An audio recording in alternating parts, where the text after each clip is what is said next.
Hi, marketers. This is Dots, and welcome to the Marketing Leadership Podcast.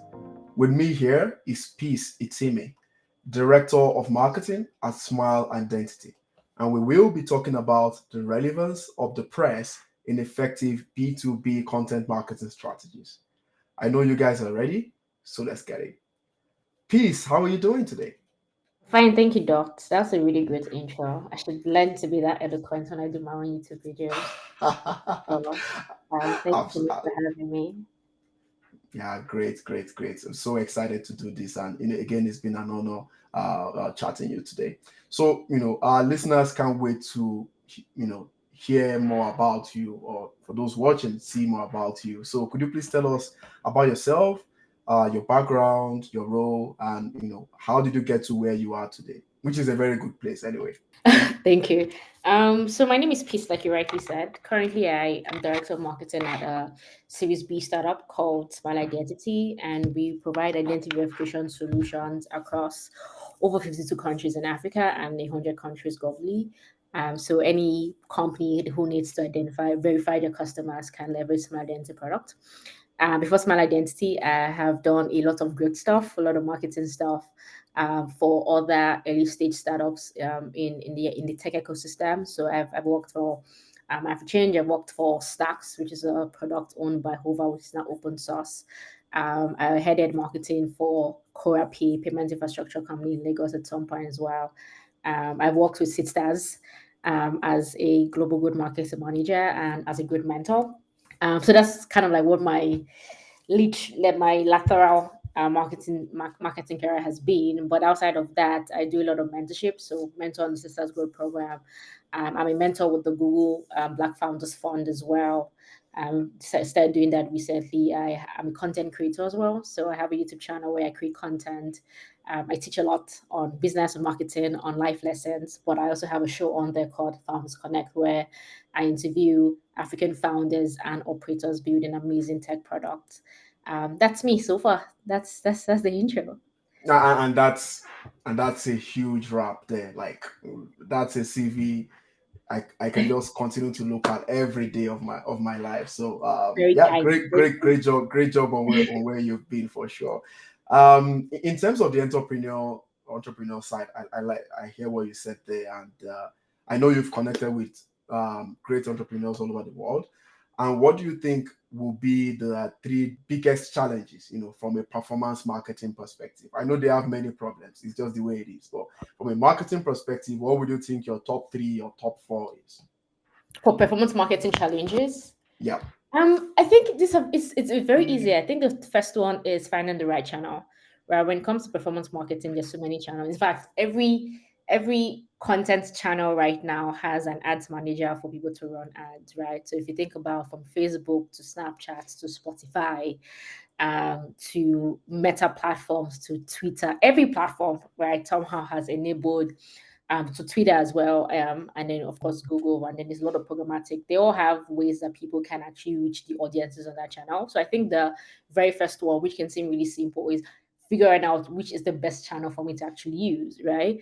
Do I want to run performance marketing ads on LinkedIn, or do I want to do that on Twitter, or do I want to do it on TikTok?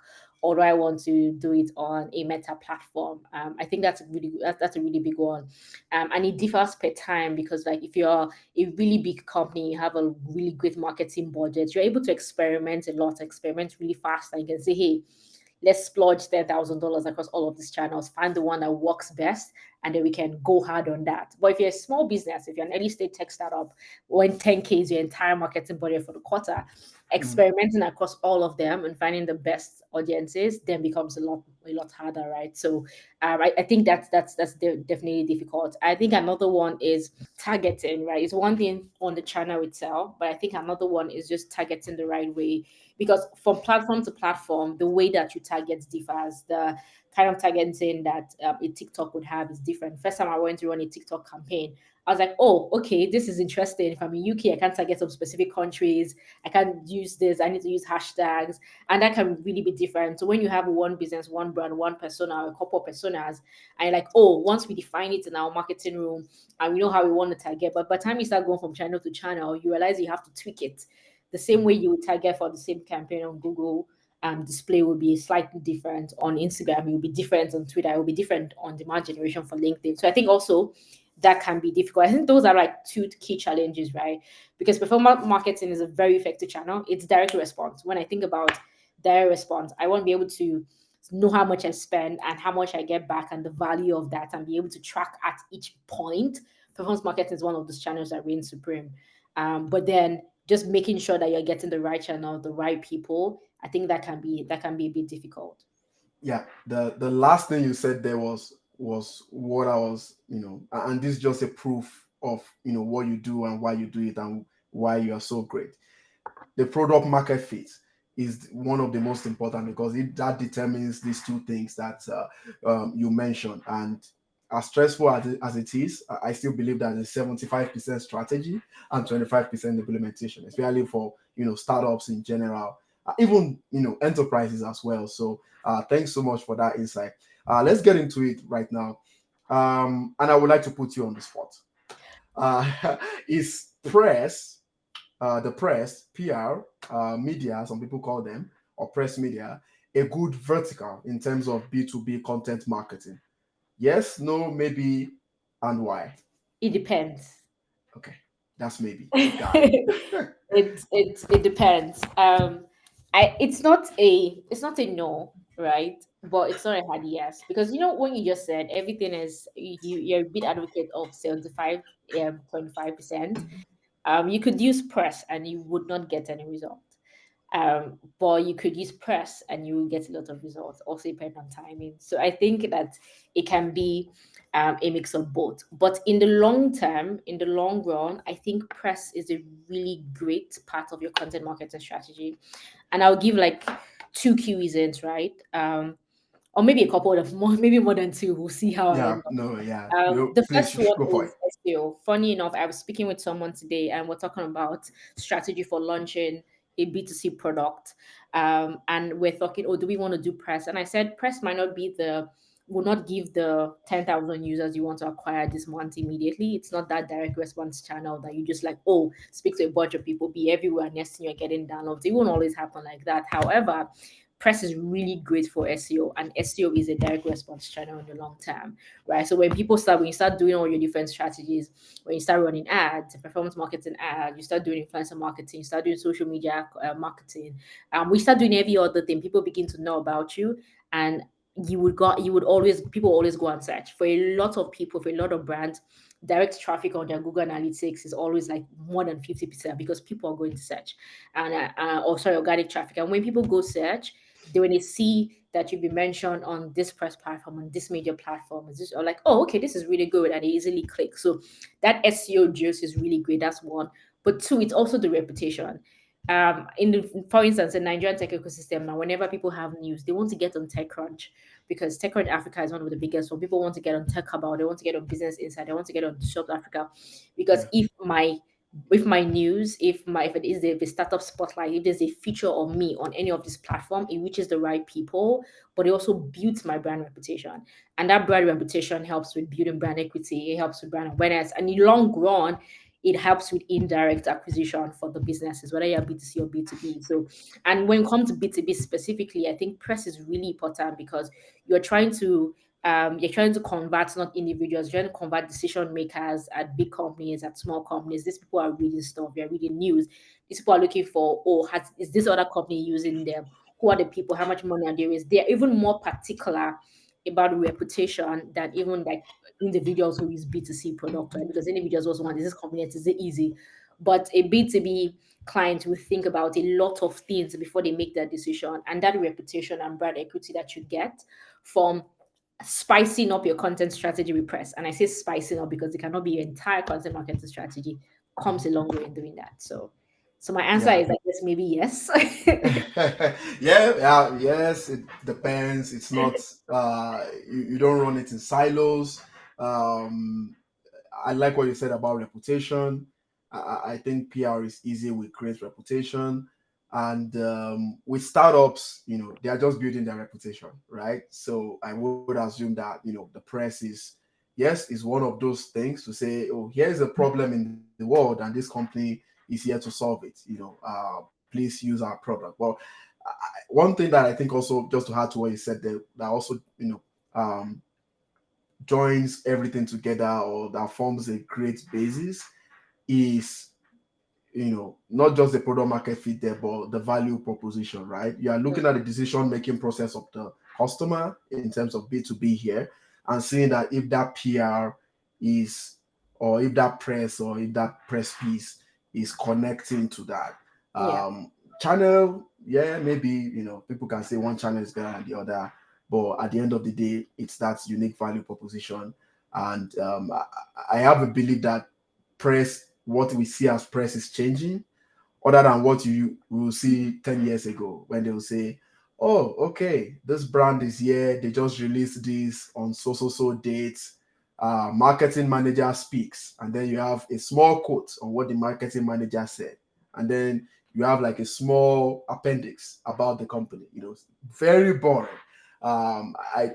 It's important to have a very interactive messaging that delivers unique value proposition. But yeah, great insights on those 2 points as well. In terms of, the scenarios, you've mentioned some of them, I won't lie. So maybe if you can just expand more on, the best scenarios where you've seen press being a good tactic in B2B marketing strategies. I think it's reputation management. I think that has been an announcement. So I'll talk about it too. One of them Okay. is announcement, but the other one, and I think the most impactful one, is reputation management. Just the way I was talking about the benefit of press is that it helps you build your brand reputation, but it's not just like helping you build your brand reputation in the long term by feeding people with different news that you want, but also like even when there's crisis, even when something happens to your company, PR is the way to always go with managing conflicts, is managing your reputation, right? That's a really great way to be able to cascade information. That's a really great way to say, hey, if people are talking not too nice things about the product, we can use press to to overhaul that, or overshadow all of that, those negative sentiments, right? So I think reputation management is a great place where PR comes from, where press or press relations actually plays well for B2B companies, Mm. because you can't always just do internal communications and say, "Oh, yes, we're really good," and they'll be sent to our clients. Because for a B2B company, and for a lot of companies, really, it's not just about the customers that you have, it's about the customers that you also want to get. It's about when your sales director or your commercial director walks into a room to pitch to someone, they're like, "Oh, I think I saw you somewhere. Oh, you guys did this the other time. Oh, I saw that your CEO was featured here. Oh, I saw a news about this. I saw a feature. I saw an interview. I saw that you spoke at that event." That goes a long way in helping the salesperson to actually convert faster, because again, there's already been work done. So I think reputation management, building reputation and managing reputation, whether in terms of crisis or ahead of crisis, or even if crisis never occurs, it's a very pleasant place that press plays.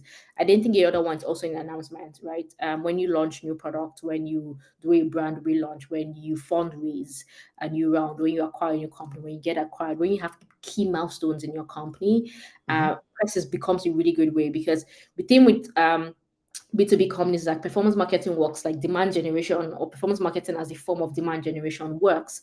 But sometimes you're not just trying to target the decision makers, right, which is what performance marketing does. You want to reach everybody. So even the consumers of the companies that you work with kind of knows, like a B2B2C strategy or B2C back to B strategy kind of Mhm. works. And that's where leveraging on press to make those wide announcements and go really far that increases your brand mentions then really comes in handy. So I think those are two key scenarios that email marketing doesn't do as much.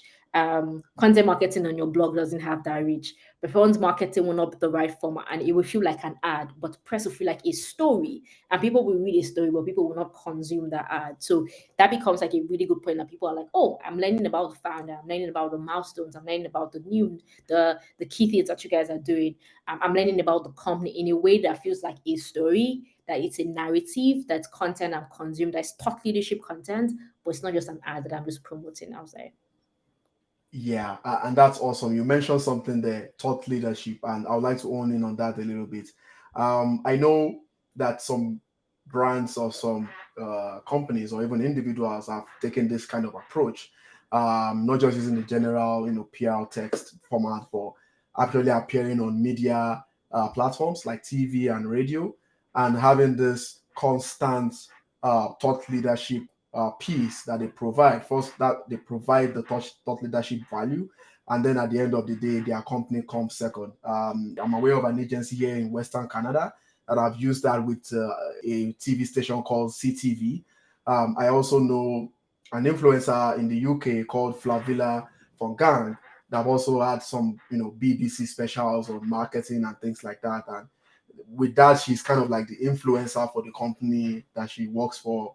But first, she had created that thought leadership piece. So, are there any other approaches? I would like to call these approaches. So, are there any other approaches aside from thought leadership, uh, whereby you think brands can effectively communicate a good PR communication, regardless of the channel? So if I get your question correctly, you're asking what channels that you can use for PR that is not just press, or do you want to ask the question again? Yeah. So what I mean is that the kind of approach. So you talked about thought leadership. You talked about announcements. You talked about that, and then a mix of the media types. So maybe you could also dive a little deeper into the media types as well, and I think expatiate on how those work. So how effective is TV these days? How effective is digital TV or integrated TV these days? Yeah. How effective is radio these days? Yeah. Podcast is doing almost the same thing as radio. Incredible results on you know you meeting somebody and say, "Oh, I've learned about your podcast," or sales trying to sell, and they meet a prospect and say, "Oh, yeah, I would like to work with you. I've heard your podcast," and things like that. Okay, that makes sense. That's a good question.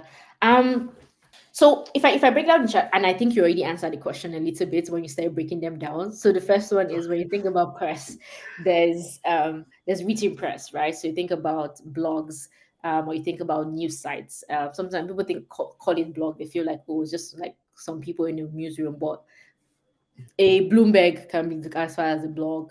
A CNN, they have their own website where people go read content, right? Say Forbes, all of these media brands have their blog, right?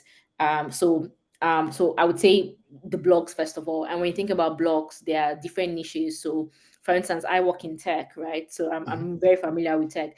And when I think about doing a press release, I'm always thinking, okay, what are the mainstream news sites or blogs that I want to connect. So, for instance, if it's going to be Nigeria, there's mainstream. Think about Business Day, This Day, Guardian, Vanguard, right? I want to be able to just like reach everybody. Then I'm like, okay, let's go for like much more niche, right? The tech blog, so like Disrupt Africa, Tech mhm, About, Tech mhm, Point, Tech Nest. I say, okay, but what about the lifestyle people? Sometimes one lifestyle, that's where platforms like Zikoko will come in handy or Crackstable will come in handy. So depending on what you want to do, there are different niches, and then you have to decide, okay, how do I want to cascade my content across these different niches so we can reach the right kind of people in the right mix, right? But that's written blocks. And then you now have to come to, okay, beyond that, just websites and written articles, what other form of media exists? There's radio, like you rightly said. Do we want to just have a jingle? Do we want to go on a media tour? They want to do interviews of our founder. What would that look like? Are there specific shows on specific radio stations that work? And that's how to make media or any marketing work, not just going to any show, but finding the mhm, specific ones and say, hey, I know that my audience listens to that show. I know that my audience listens to that. That's where it comes in handy.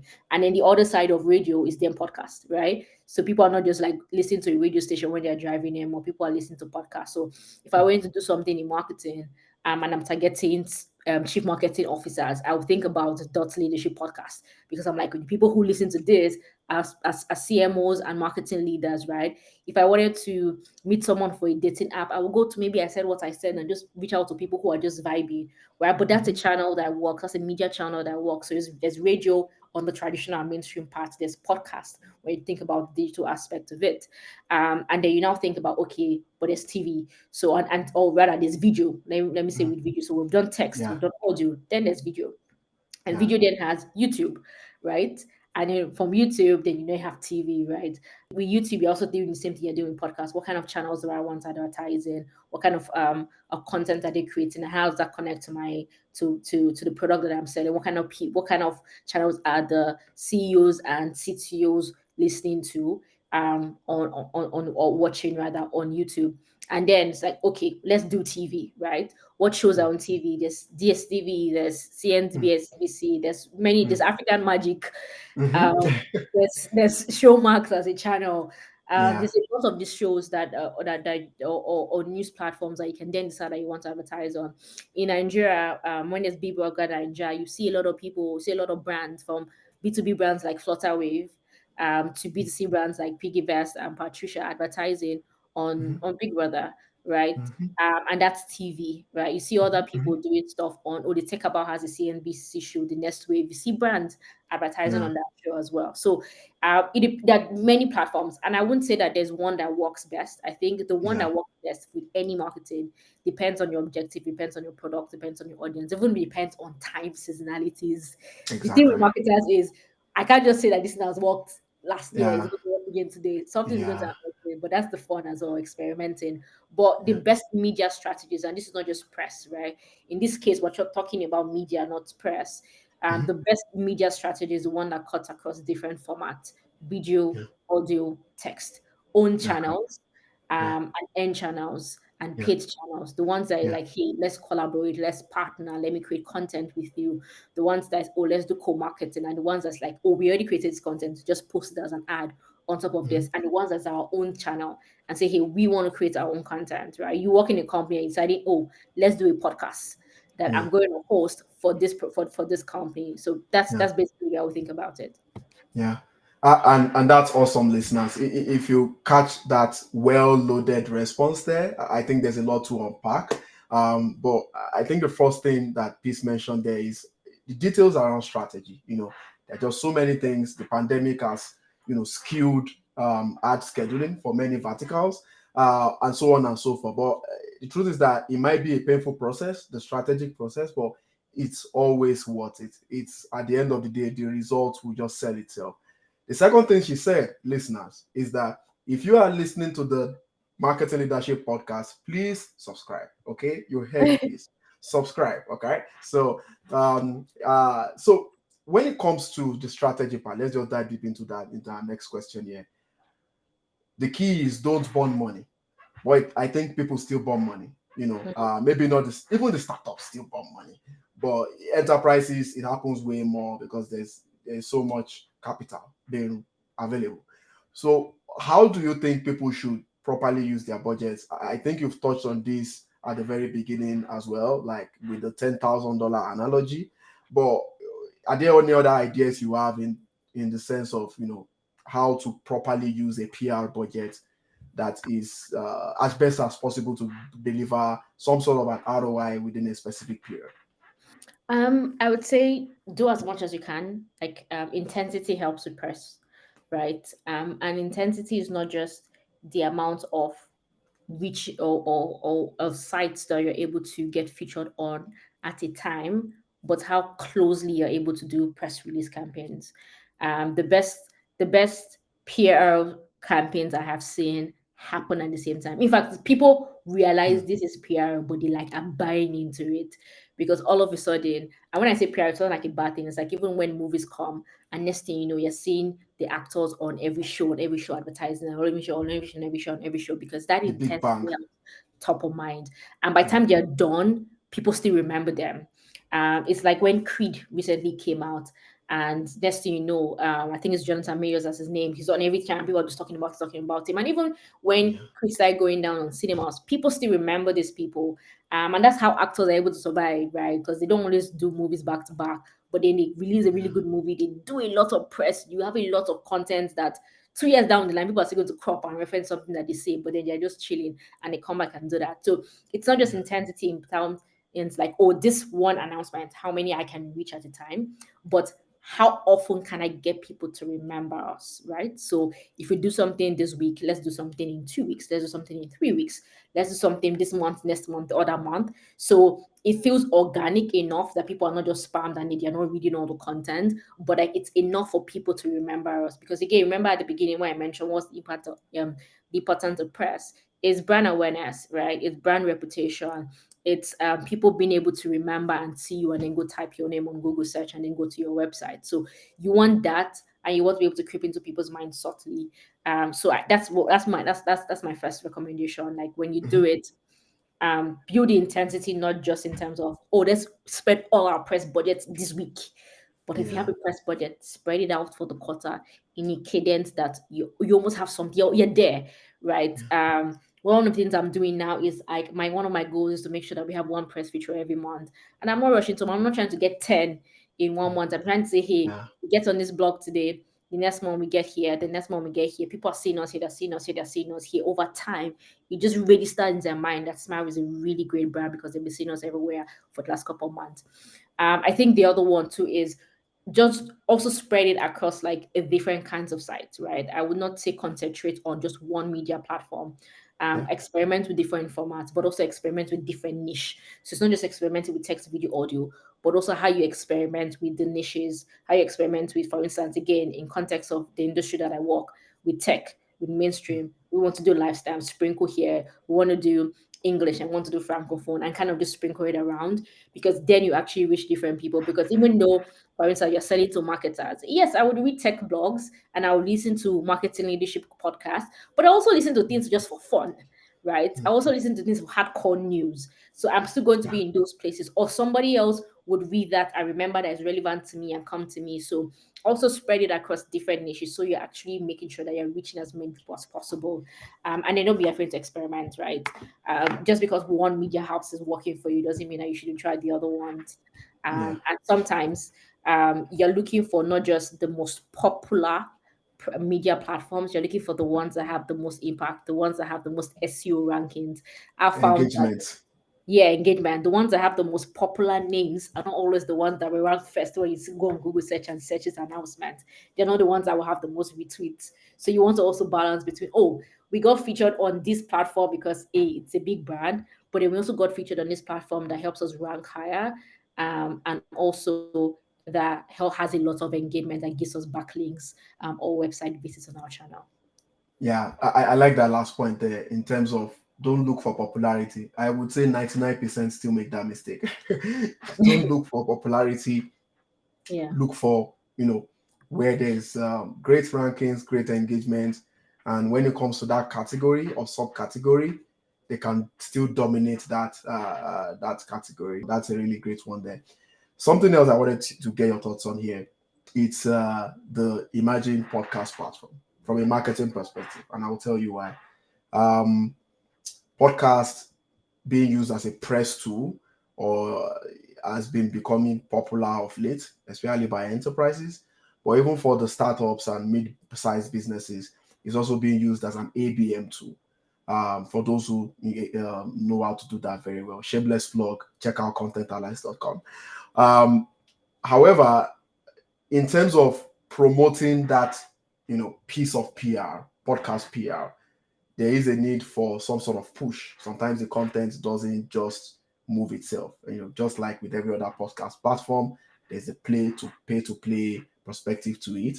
So, from your experience, have you seen companies promoting podcast episodes that are maybe PR related? I'm part of another company, founding employee called Listen Network, where we are looking at innovative ways of boosting podcasts and having some sort of an ad strategy around that, different from what others do, like Spotify ads, for example. So, from your experience, have you seen anything like that from the organic side and the paid, most especially the paid side? Actually, I'd like to get your thoughts on companies using paid media to boost very specific press episodes, for example, on podcasts. Yeah, I think that a lot of companies are beginning to sponsor podcast, right? That's like the first direct question because podcast as a format, podcast as a media channel, is growing a lot in different niches and it's getting a lot of listeners.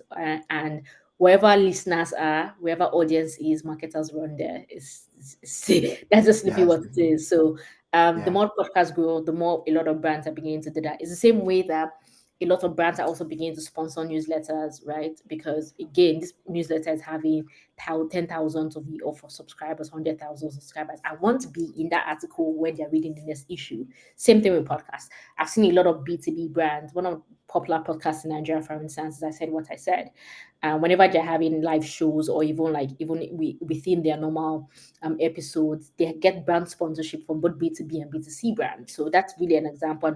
And I know that brands do not just keep sponsoring something if they're not getting something from it, even if it's just brand awareness and reputation.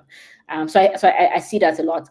And the other part of it is that I see and I recommend that if you do something, um, that say for instance I feature on this podcast and the episode comes out really nice. I want my people to see it, right? Yeah. I would sponsor it if I wanted to. So even when you put your executives on media tours and they do stuff, you see brands going back to say, hey, let's promote it because this particular interview was really good. There was something he said here.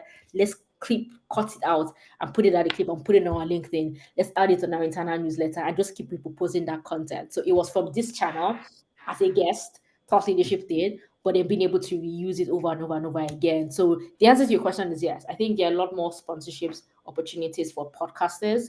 As you and with everything is the more your audience grows, the more sponsorship grows for you. We've seen the same trend with YouTubers, right? The more your subscriber go, the more brands can Yeah. find you. TikTokers are doing the same thing. Instagram influencers have done the same thing. Um, newsletter owners are doing the same thing, blog are doing the same thing. Now podcasters have that opportunity as well, because again, once you Yeah. have the audience, marketers and businesses come. And as Mm. long as your podcast is in the industry that the B2B company or B2B companies or their decision makers listen to, then we find that more B2B companies will begin to actually sponsor that. Yeah, and that is awesome. You're absolutely correct on those insights there. Just moving forward here, uh, do you have any unconventional, is what I would like to use, best practices, and you can respond to this from a case study. Maybe you've seen a startup, a tech startup that really executed a very good PR strategy, but by looking at that case study, you could say, "Wow, this was very creative." I know some small companies could use PR stunts, for example, and so on and so forth. What is there a case study you'd like to share with us, and what are some of the things that they did that led to the big KPIs we want: acquisition, adoption, revenue, and so on? Yeah, I don't unfortunately have like a specific case study for you, but I have a few things that I've seen that have just worked across Mhm. different brands. And I think is one, leveraging people as form of media. It's not just channels, right? Because you would see, for instance, when people think about your channel or your podcast, they will think about, oh, your podcast, but they don't think about the reputation that you have at a podcast host as well, and how they can Yeah. leverage that on its own, inclusive of the channel of what a podcast is. So I've seen a lot of people say, "Who I want to use. I don't want to just advertise on this channel. I want to use the influencer. You're coming for an event, coming for a tour for our office to do photography there. We kind of embed you into the brand, so it looks like what you're doing is a lot more organic. But again, is a paid content. I've seen." Something else that I've seen that works is it's not just writing a press release and distributing it and paying websites to put it or pitching to them. It's getting the writers to write it from their own perspective. When you have a news and you say this is the brief, do you want to do an interview, and let them write. Those are the articles of the press campaigns that do the best, because then you have multiple perspectives of the same story, and Yeah. somebody's not just reading the exact same thing on 100 blogs. They're reading, oh, this is different, this is an insight I didn't think about, this is an insight I didn't think about. That usually looks very organic and has a lot more traction than just distribute press release and across the entire internet is exactly the same thing on every blog. That might not always be the easiest thing to pull off, because you might need relationships with the writers. Sometimes you might have to actually pay them specifically, so you could just write this article and do the interview. But that's Mhm. always have like a balance between, oh, we're pushing out our press release, but we're also getting specific people to write from their POV, especially if they are interested and they understand our business model and they're interested and they understand the industry. I think those are the two key things that worked. And also just leveraging individual influencers. They don't even need to have their own media channel, of a podcast or YouTube channel or a newsletter. But if you have a community, they have a community on Instagram, they're very respected in the ecosystem. Because again, right, B2B is very people oriented. It's about referrals, it's about Yeah. word of mouth, it's about Yeah. community, it's about people who go to events, it's about networking. So when you have key ecosystem enablers, you can leverage those people as influencers and say, hey, help me get a couple of referrals, talk about us a little bit. Let's do it, host a Twitter space for us. Let's do this together, and just leverage that person's personal brand, irrespective of the fact that you don't create a specific kind of content for an audience. I think those are the three key things that I've seen that have worked. Yeah, and those are very creative as well. Like, the macro influencer scale is something that people still underestimate, even after so many years. But I'm really glad that you mentioned that along with all the other tips as well, which is again very, very awesome. Um, it's been an honor, to be honest, Peace. It's been an honor, listening to you, having all this wisdom and valuable insights from your experience with regards to how press can be good for B2B content marketing. And yeah, I know you've been there and done that, and I am very loyal. But where can our listeners who have probably not heard about you, find peace in me? Everywhere. I'm too much on the internet, unfortunately. But if you search for PCTV, PACEITIMI on LinkedIn, on Twitter, on Instagram, on YouTube, even just add a .com in there, you will find me. So I'm way too active on the internet. Great, great. You heard that, guys, and I'm sure you enjoyed this. That's all for today. Thanks for listening, and see more episodes on my website .lovesmarketing.com, and subscribe to the Marketing Leadership Podcast on Apple and Spotify. Till next episode, connect the dots. Thank you for listening to the Marketing Leadership Podcast, brought to you by Dots Loves Marketing. There will be links to any resources mentioned in today's show notes. If you enjoyed this episode, please leave a 5-star review and be sure to subscribe so you never miss an episode.